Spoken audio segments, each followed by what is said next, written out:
members of the committee. So as you already know, I'm Gráinne, the Chief Exec at the Ministry for Regulation. I'm joined on my right by Paula Knapp, who's one of our deputies who leads our corporate area, and also by Mr. Royal, Andrew Royal, who you've met before, who's one of our deputies for policy.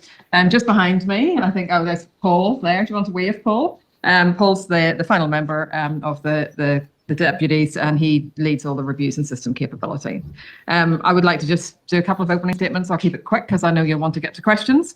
At the Ministry, we see that regulation is one of the key tools that government uses to shape how our country works.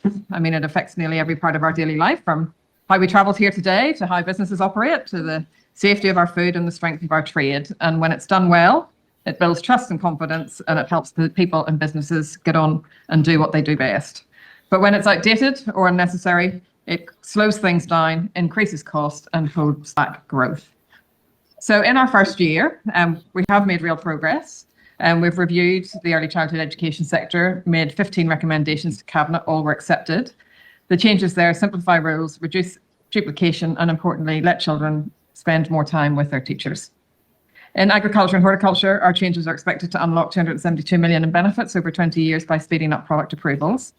And we're also helping small businesses by removing outdated rules in the hair and barbering industry, saving them up to $1 million a year. We've already heard earlier in the Minister's section around some of the new rules that we've stopped, unnecessary new rules around buy now, pay later.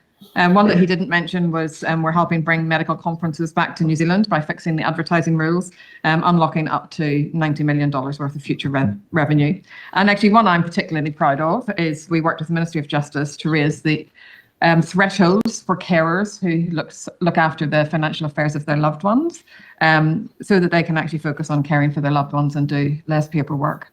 We have heard from hundreds of New Zealanders through our red tip line, over 700 issues.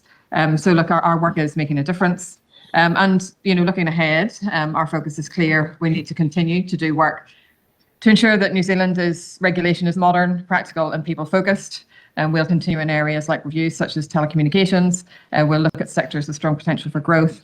And we're also helping, I think, as the member mentioned, agencies design better regulations that are clear, necessary, and easy to follow.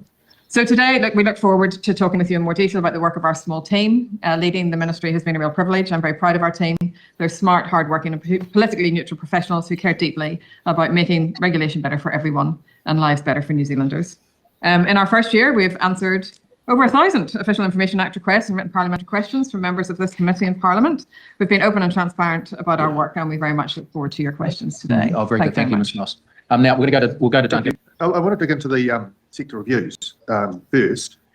And first of all, I just want to kind of get a take on the role, because after the ECE review, there was a statement that I think came from the Minister that talked about essentially that different enforcement tools will be used. Graduated enforcement tools will be used to respond to breaches, the remaining licensing criteria, giving a regulator a range of enforcement measures, changing the sector's culture from a punitive approach to promoting quality. Now, whether that's good or bad is one thing, but isn't it for the actual regulator to determine regulatory strategy rather than the Ministry for Regulation to be telling them what their regulatory strategy is? I'm just wondering where the line is between a regulator doing their job and the Ministry of Regulation kind of being the boss of everyone.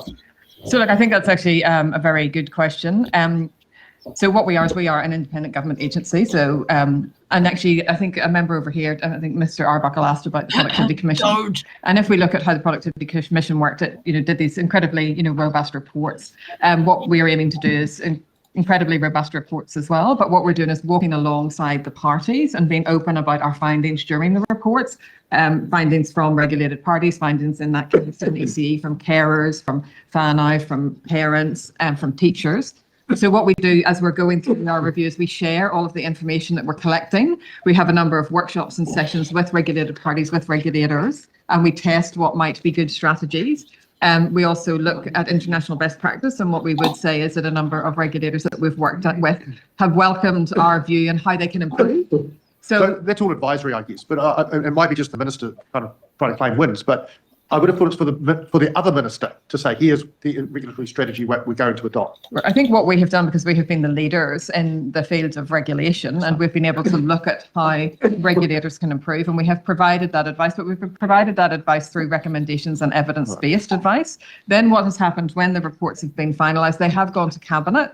So it's for Cabinet to then accept the recommendations, and a number of the ministers would be representing the regulators. Still on that theme of the reviews, I just was looking at, and I didn't get a chance to ask the minister, the agricultural review and the claimed $272 million kind of win. Now, I get that it's a model and it has assumptions about what will happen in the future. But what struck me about it was that it was a scenario analysis. It wasn't a cost-benefit analysis. So all that it did was look at the uplifts, and it didn't look at any of the potential costs and downsides and risks. Now, that seems very unusual to use that, given that cost-benefit analysis is very much at the heart and centre of the Ministry for Regulation, to then pitch it as, let's do a scenario analysis. Why was that chosen, rather than actually saying, here's the potential costs of changing the agricultural chemical regulations? So there's a couple of reasons, and I think the other piece is actually all of the changes have not yet been made. We would be anticipating that, and we will be reviewing all of our reviews over the longer term. So, for example, in agriculture and horticulture, there are some recommendations for some legislative change. Those haven't gone through the House yet. Once they go through the House, once we know the detail of those, we'll actually be able to track, well, what is the cost benefit of those actual changes. Just didn't take into account any of the costs. So if it just strikes me there's a real risk that you do kind of a business model approach and you say, for the industry, what's the uplift? Whereas a cost-benefit analysis would say, and if there's a risk of an environmental leak, this is a potential downside, we need to put that on the other side of the ledger. So in terms of the economic analysis, you haven't done both sides of the ledger on this review. So one of the things that we did identify in that review is that the way the regulators were working was very effectively managing the risk. I'm very happy to get our chief economist to talk at more length in terms of the number of analytical tools that we have and how they would be applied to different reviews, because not all reviews will have the same analytical tools, because they're not actually looking, some of them are smaller, some of them are larger. We need to make them fit for purpose. Very happy to have the chief economist come and answer some more questions either now or later. A better use of time for me to put it in writing after the post-hearing question. Okay, thank you. Good if I think your economist is here. Yes, he is. Yeah. I thought that was it. He was agitated. So perhaps I'll seek some explanation there. Okay, thank you, Dr. Webb. I'm going to go. Yep, moving into a new primary question after that. Just had to double check. Fair enough.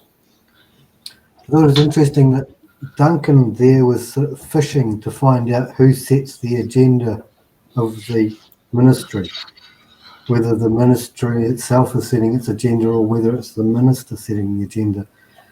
And I thought it was quite telling that they talked about all recommendations being agreed to. She made them sound like a rubber stamp organisation. Yes. Because they're an independent government agency, so they provide advice. None of it's binding, so David Seymour can essentially pick and choose what he likes. Yeah. And I think that they go through and they've cherry-picked obviously ridiculous regulations to throw in occasionally to highlight that they're doing something that's absolutely necessary without actually, to obscure the darker side of what they're doing. Yeah. I will say, though, she is a lot better at answering questions than Seymour was. Yeah, well, because she ain't a politician. She's just the CEO. I mean, put it this way, at least she's answering these questions. She wasn't like that with the Oranga Tamariki stuff. Like, Tracy Martin was much better at answering the questions than Gráinne and Moss was. Yeah, I was a bit disappointed that Duncan didn't follow up with another question about who's pulling whose strings. Yeah. But maybe Mr. Cameron Brewer, the chair, might sit there and rule it out of order. Yeah. Okay, well, let's move on to Francisco's question.